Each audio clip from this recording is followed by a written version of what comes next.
विवाह समारोह के आज के इस पावन आयोजन में मेरे साथ मंच पर यहाँ पर उपस्थित प्रदेश के श्रम और सेवायोजन मंत्री श्री स्वामी प्रसाद मौर्य जी, प्रदेश के जल शक्ति मंत्री डॉक्टर महेंद्र सिंह जी, पंचायती राज के मंत्री डॉक्टर भूपेंद्र सिंह जी,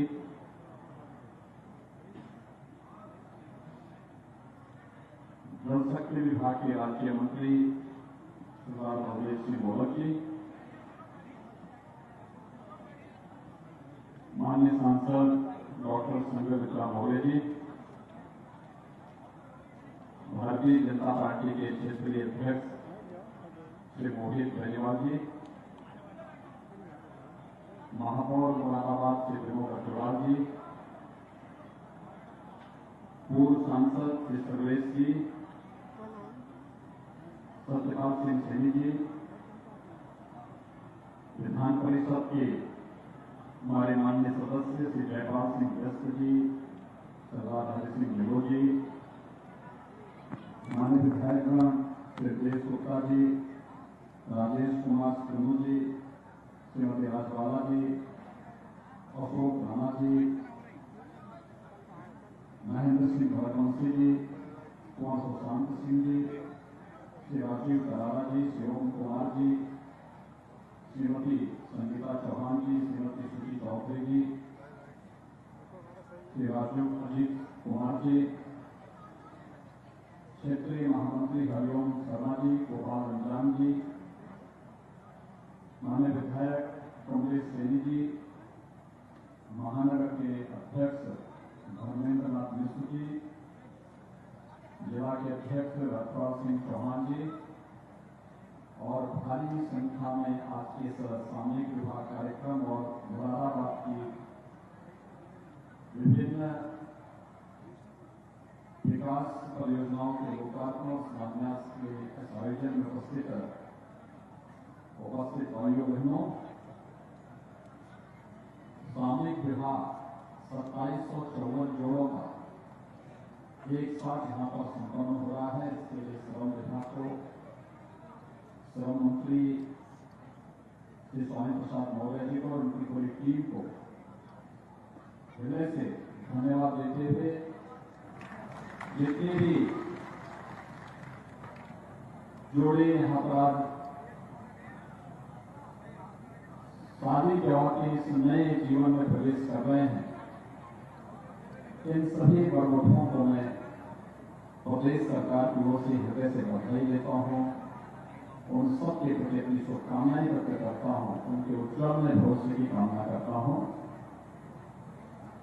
सामूहिकता का परिणाम ही यही होता है। सामान्य रूप से हमारे जनप्रतिनिधि बहुत व्यस्त होते हैं। कार्यकर्ताओं के यहाँ भी शादी ब्याह में जाने में उनके कठिनाई इसलिए हो पाती है कि एक साथ अगर 50 जगह शादी हो गई तो आखिर व्यक्ति की सीमा होती है, 2 जगह 4 जगह 6 जगह 10 जगह तक पहुंच जाए। तो एक सामान्य मजदूर के यहाँ जाने में तो जनप्रतिनिधि के लिए ही दिक्कत होती है और हम लोगों के लिए तो अत्यंत दिक्कत हो जाती है, शादी कहीं जा ही नहीं पाते। लेकिन ये सामूहिकता का ताकत है, ये सामूहिकता की ताकत है कि निर्माण श्रमिकों के 2754 जोड़ों की शादी है तो मैं भी हूं, स्वामी प्रसाद जी भी हैं, डॉक्टर महेंद्र सिंह जी भी हैं, चौधरी भूपेंद्र सिंह जी भी हैं, सरदार भवेश सिंह भोलक जी हैं और इस कमिश्नरी के सांसद और विधायकगण भी इस आयोजन में एक साथ शामिल हुए हैं। ये अपने आप में एक बहुत बड़ा आयोजन है, पवित्र यज्ञ है। इसके लिए मैं सभी वरवधुओं को और उनके परिवार के सभी सदस्यों को हृदय से बधाई देता हूं, अपनी शुभकामनाएं देता हूं। देखिए कितना बड़ा कार्यक्रम हो रहा है और कितना शांतिपूर्ण और सौहार्दपूर्ण तरीके से कार्यक्रम संपन्न हो रहा है। ये हमारी सामूहिकता की ताकत है, ये हमारी भारतीयता की ताकत है और ये उन निर्माण श्रमिकों के प्रति सम्मान का सबसे बड़ा प्रदर्शन है, जो भवन का निर्माण तो करता है लेकिन अपने आप एक टूटी हुई झोपड़ी में रहने के लिए मजबूर होता था, लेकिन आज सरकार ने इसको मान्यता दी है और उसका परिणाम है कि इसकी सारी विवाह में मुख्यमंत्री को भी, मंत्री को भी, सांसद को भी, विधायक को भी आना पड़ा है और आप सबके प्रति बधाई भी दे रहा है, शुभकामनाएं भी दे रहा है और आप सबके मंगलमय भविष्य की कामना भी कर रहा है। व्यक्तिगत जीवन में भी और सार्वजनिक जीवन में भी ये सामूहिकता का महत्व है। हम जब मिलकर के किसी एक अभियान के साथ जुड़ते हैं तो हमें सफलता के उतने नजदीक लेकर के आ जाता है। कार्य का शुभारंभ कैसे हो रहा है, कार्य की सफलता इसके निहित होती है और कार्य का शुभारंभ अच्छा होगा तो स्वाभाविक रूप से सफलता भी उतनी ही नजदीकी से हमें प्राप्त होती हुई दिखाई देती है। और आज जो सफलता पूर्वक इस कोरोना कालखंड के दौरान 2754 जोड़े दाम्पत्य जीवन में प्रवेश कर रहे हैं, ये उसी सामूहिकता के दर्शन का एक नया उदाहरण है। स्वामी प्रसाद जी, मैं इसके लिए आपको और आपकी पूरी टीम को हृदय से बधाई देता हूं, धन्यवाद देता हूं। श्रम विभाग ने आपके नेतृत्व में बहुत अच्छा काम किया। आज हम लोग फरवरी महीने में, याद करिए ठीक एक वर्ष पहले मार्च 2020 में देश के अंदर 25 मार्च को लॉकडाउन की घोषणा हुई थी।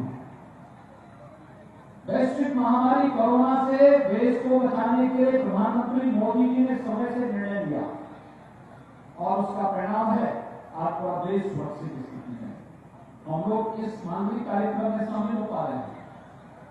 अगर समय पे निर्णय नहीं होते तो न जाने कितनी खराब स्थिति होगी। अमेरिका जैसा देश कोरोना से तबाह हो गया, यूरोप के विकसित देश कोरोना से तबाह हो गए, लेकिन भारत प्रधानमंत्री मोदी जी के नेतृत्व में उनके द्वारा समय पे लिए गए निर्णय और समय पे दिए गए मार्गदर्शन का परिणाम है न केवल कोरोना से पूरी तरह सुरक्षित है, बल्कि भारत दुनिया का पहला देश है जिसने अपने देश की जनता को बचाने के लिए 2 स्वदेशी वैक्सीन भी देश में दे दिए हैं और सफलतापूर्वक वैक्सीन लगाए जा रहे हैं। यानी मैं सुनता था दुनिया में जापान विकसित देश है, जापान का वैक्सीन आ गया है और भारत का वैक्सीन 2 वैक्सीन 1 महीने पहले लगने प्रारंभ हो गए हैं। ये है आज प्रधानमंत्री मोदी जी के नेतृत्व में नए भारत की नई तस्वीर और हमारे वैज्ञानिकों की प्रतिभा। आज दुनिया भी उसको स्वीकार कर रही है, लेकिन कोरोना के दौरान जो सख्त फैसले लिए गए उसका परिणाम था कि आज देश सुरक्षित स्थिति में है। लेकिन लॉकडाउन 25 मार्च को प्रारंभ हुआ, अचानक मजदूरों के सामने काम का अभाव हो गया, उन्होंने पलायन प्रारंभ कर दिया। कहां जाता, उसके पास काम नहीं था। बहुत सारी जगहों पर तो ऐसे हुआ कि वहां की राज्य सरकारों ने उनके बिजली पानी के कनेक्शन काट दिए, राशन की दुकान से राशन लेना बंद कर दिया। उनके सामने पलायन के सिवाय कोई चारा नहीं था और उस समय राज्य सरकार ने मिलकर जब अपने कार्यक्रम को आगे बढ़ाया तो श्रम विभाग सबसे पहले आया। हमारे पास जितने भी निर्माण श्रमिक होंगे उनको भरण पोषण भत्ता देने का कार्य हम लोग करेंगे। और उस समय हम लोगों ने निर्माण श्रमिक हो या फिर पट्टी व्यवसायी, जितने भी ठेला कुंचा रेडी लगाने वाले थे, जितने प्रवासी श्रमिक आए थे, ऐसे 54 लाख श्रमिक परिवारों को हम लोगों ने भरण पोषण भत्ता देने का काम किया था। और ये कार्य इसलिए देने में सफल हो गए थे क्योंकि विभाग पूरी मजबूती के साथ इन निर्माण श्रमिकों के कारण मजबूत स्थिति में कार्य करता हुआ दिखाई दे रहा। भाई बहनों, कोरोना कालखंड पर सफलतापूर्वक नियंत्रण करने के बाद जब हमें अपने कार्यक्रमों को आगे बढ़ाना था, मैंने देखा हमारे श्रमिक भाइयों ने फिर से मेहनत और अपना पुरुषार्थ दिखाना प्रारंभ किया और उसका परिणाम है कि हम लोग फिर से कोरोना अभी पूरी तरह भले समाप्त नहीं हुआ, हम कोरोना को पूरी तरह नियंत्रित भी किए हैं, लेकिन कोरोना को नियंत्रित करने के साथ ही हम लोग इस बात को भी सुनिश्चित कर लिए हैं कि हम लोग फिर से जनजीवन को सामान्य करके किसी भी व्यक्ति को बेरोजगार और भूखों नहीं सोने देंगे। उस कालखंड में भी कोई भूखा नहीं सोया था, लेकिन आगे भी हम लोग किसी को भूखों नहीं सोने देंगे। हर हाथ को काम भी देंगे, हर खेत को पानी भी देंगे, लेकिन हर पेट को भरपूर भोजन देने का काम भी करेंगे। और इस सरकार ने भी किया था और प्रत्येक समाज के नागरिकों ने, जनप्रतिनिधियों ने, प्रशासनिक अधिकारियों ने, स्वास्थ्य कर्मियों ने, कोरोना वॉरियर्स ने, इन सब ने उस दिशा में प्रयास किया। उसका परिणाम हम सबके सामने आया। स्वामी प्रसाद जी, यदि आपके सामने श्रम विभाग के द्वारा विभिन्न प्रकार की निर्माण श्रमिकों के क्षेत्र में कार्य करने वाले लोगों के कल्याण के लिए किए जाने वाले कार्यों के बारे में चर्चा कर रहे हैं। हमारे निर्माण श्रमिकों के सामने एक समस्या होती है।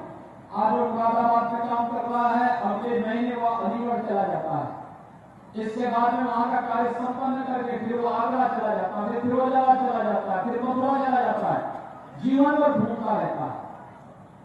उसके जीवन भर के अपने धर्म से भले वो राष्ट्र का निर्माण तो करता है, लेकिन राष्ट्र के निर्माण के साथ अपने परिवार को बना नहीं पाता।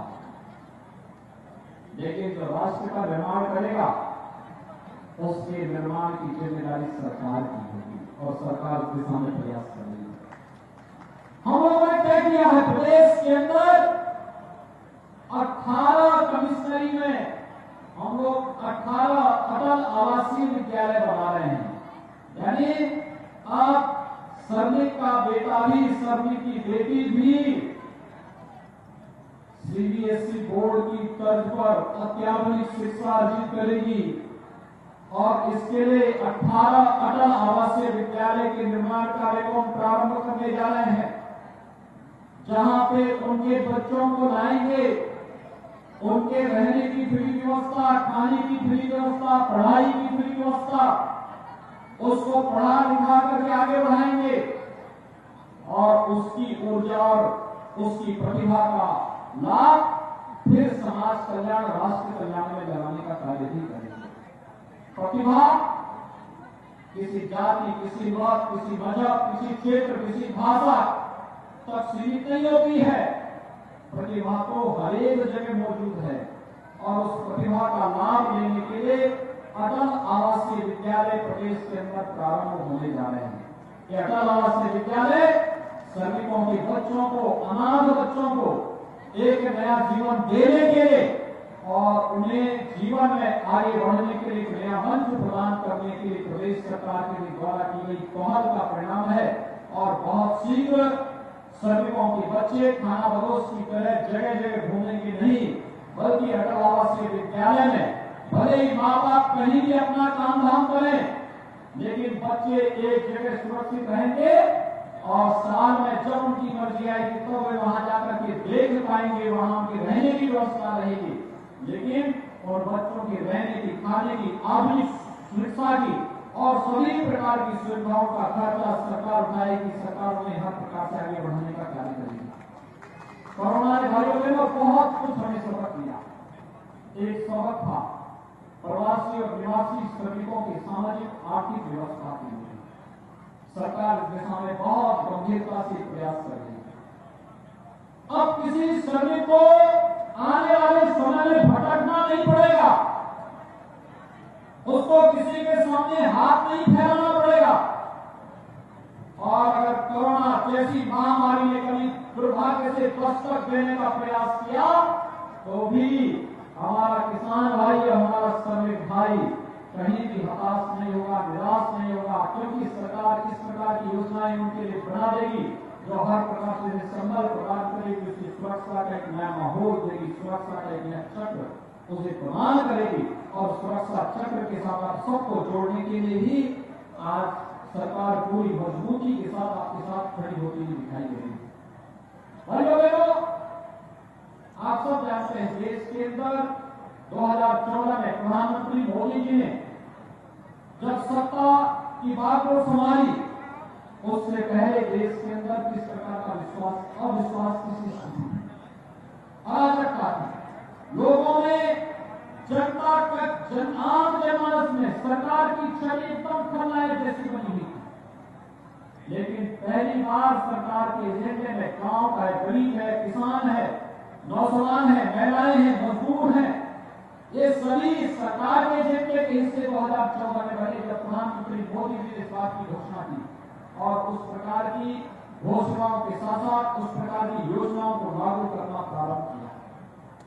कोरोना कालखंड में आपने देखा होगा कि जनधन अकाउंट में हर महिला लाभार्थी के खाते में प्रधानमंत्री जी के द्वारा सीधे धनराशि भेजी जा रही थी।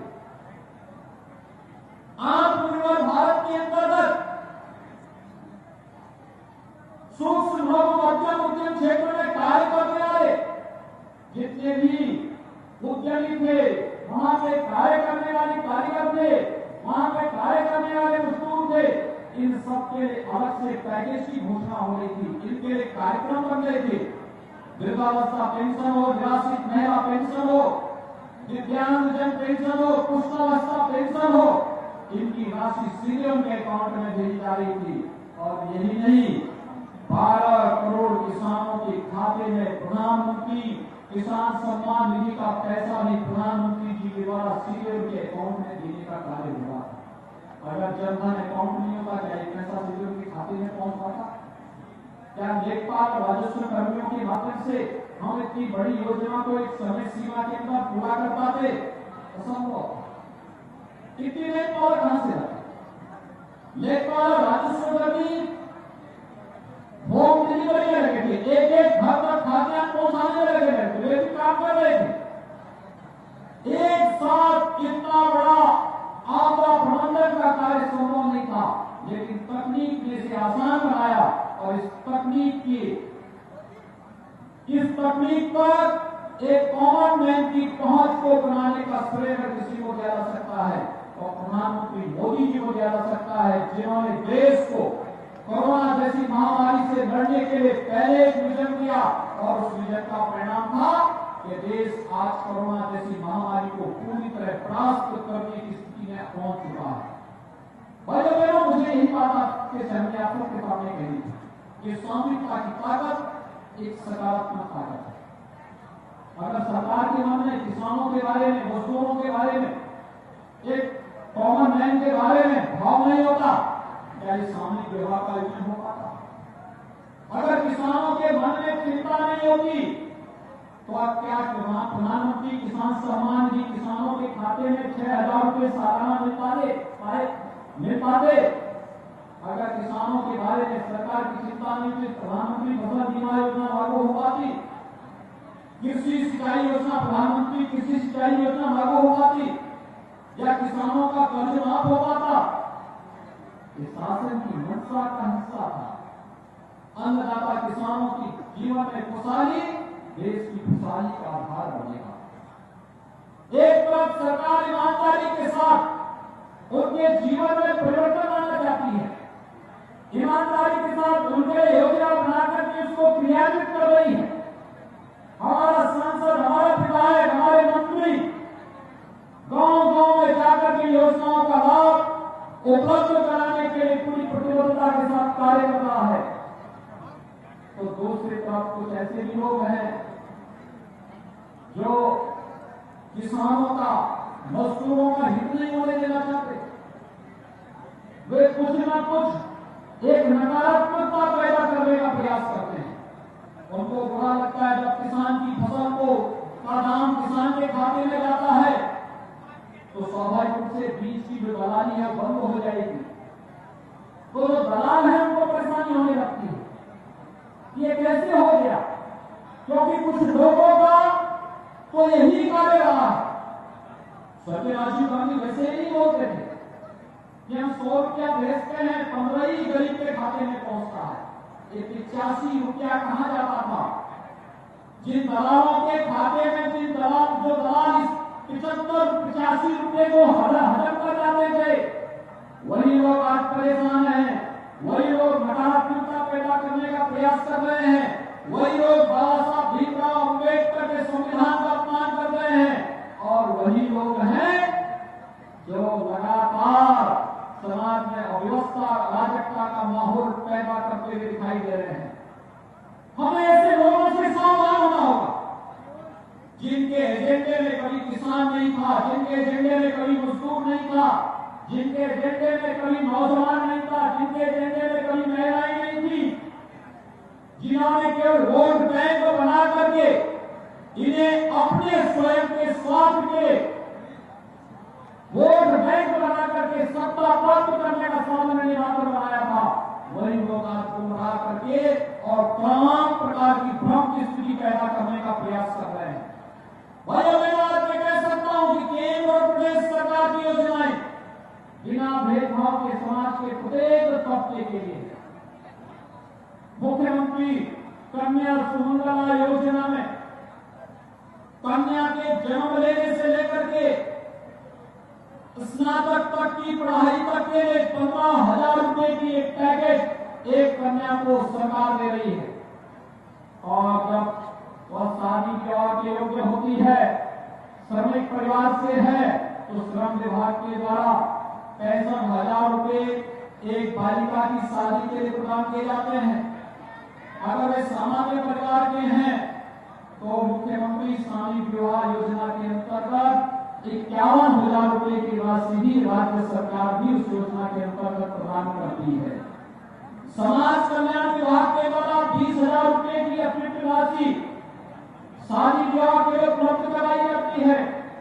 ये सभी इसलिए जिससे कहीं भी कोई भी बेटी शादी के पैसे के भाव में शादी से वंचित न रह पाए, शादी से वंचित न रह पाए। मुझे याद है जब उत्तर प्रदेश का हमारा कैबिनेट होने जा रहा था और उस समय बात सामने आई थी कि सामूहिक विवाह की योजना क्यों, लोग मुझसे इस बारे में प्रश्न पूछते थे और मैंने इसी बात को कहा। मैंने कहा देखिए, गरीब कन्याओं की शादी के लिए बिना किसी जाति बंधन के, कोई जाति नहीं, कोई मत नहीं, कोई मजहब नहीं, कोई क्षेत्र नहीं, कोई भाषा नहीं, बेटी सबकी होती है और उस बेटी के प्रति सम्मान का भाव रखने के लिए हम लोगों को मुख्यमंत्री सामूहिक विवाह की योजना चलानी चाहिए।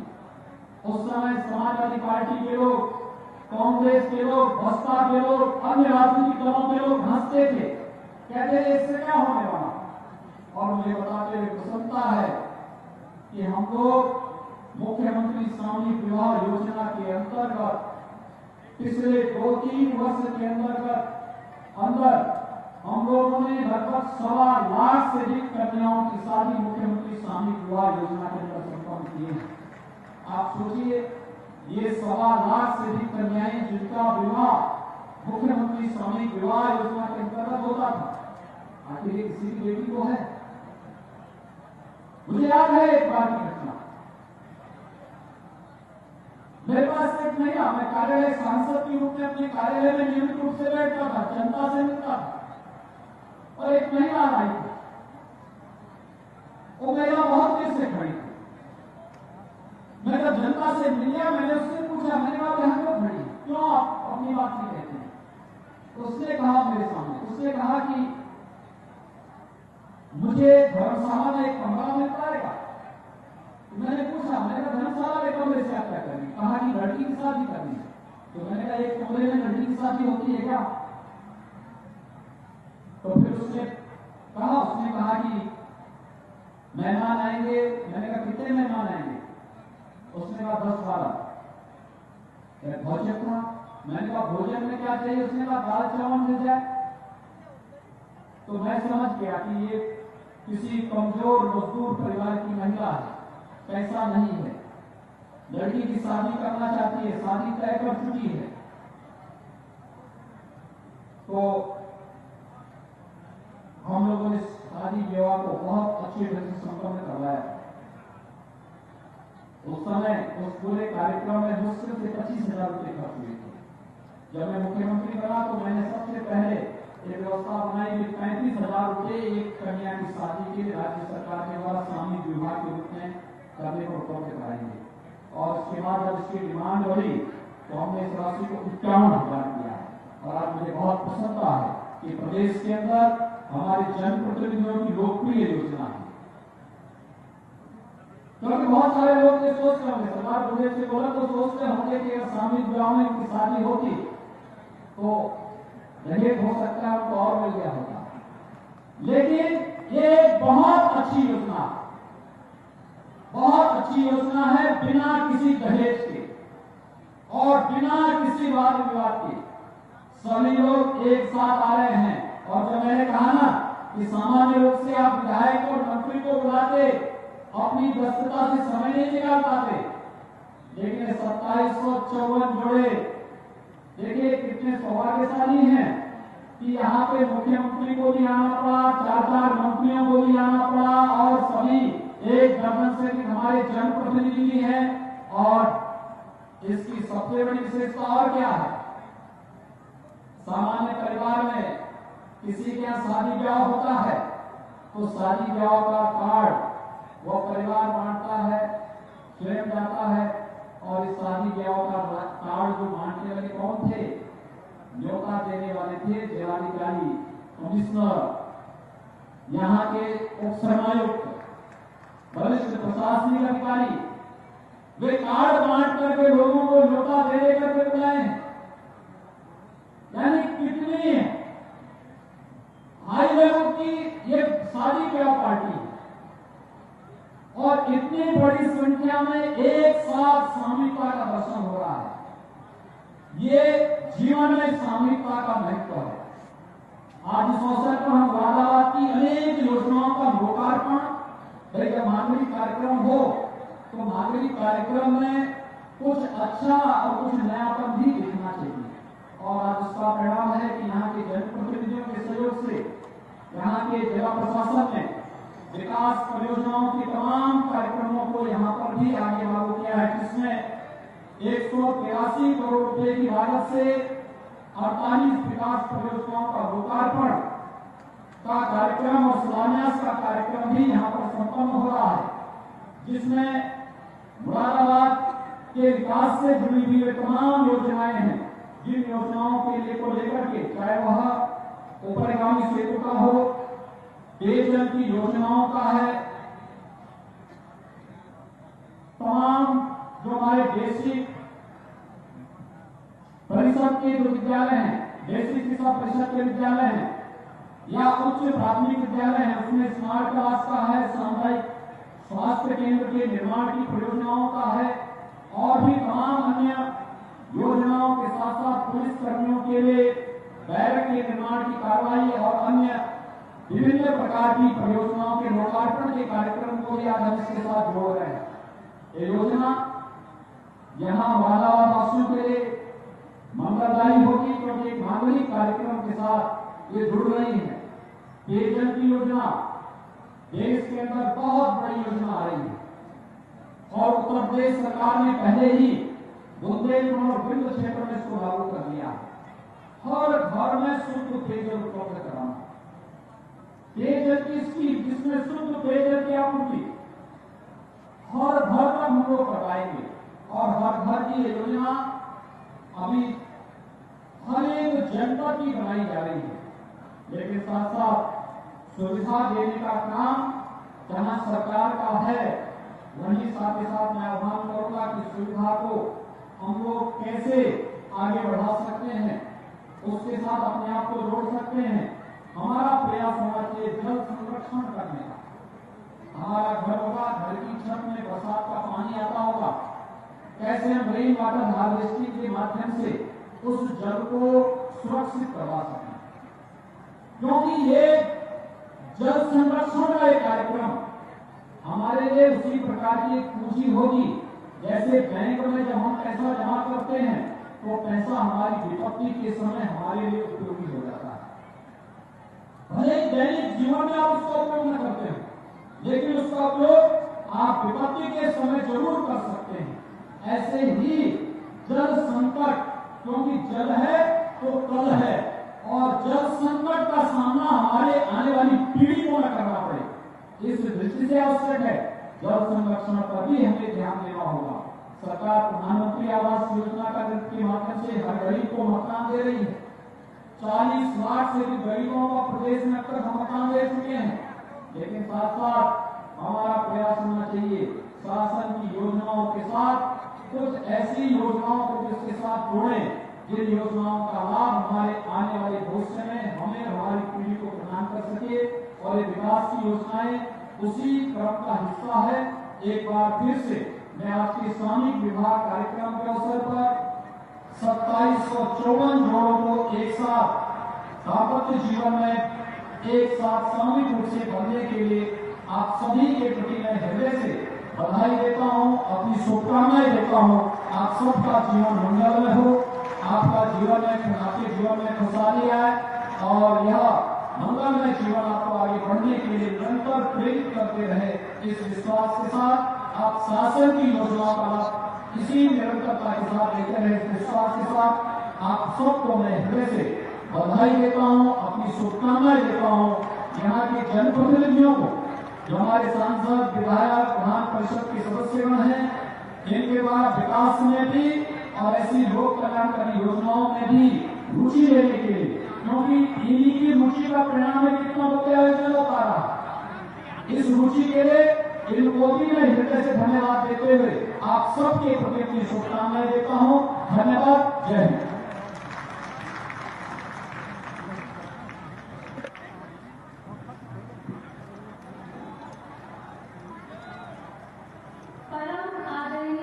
माननीय मुख्यमंत्री का बहुत बहुत धन्यवाद। सर, आज श्रम विभाग के लिए एक अभूतपूर्व दिन है। आज एक साथ एक पंडाल में 2754 श्रमिकों की पुत्रियों का विवाह संस्कार संपन्न हुआ है।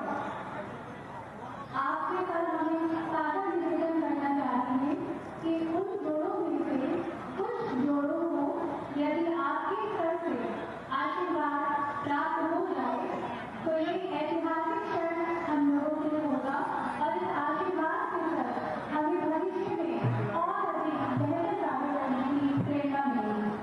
इसी के साथ हम अपने जोड़ों को यहाँ आमंत्रित करना चाहते हैं।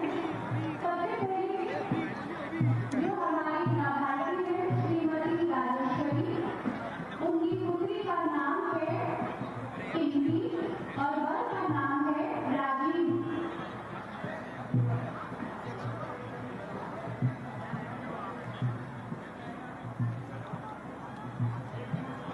ये है श्रीमती राजेश्वरी सतीश जी जो हमारे लाभार्थी हैं श्रमिक उनकी कहते आप टिंकी और राजीव आप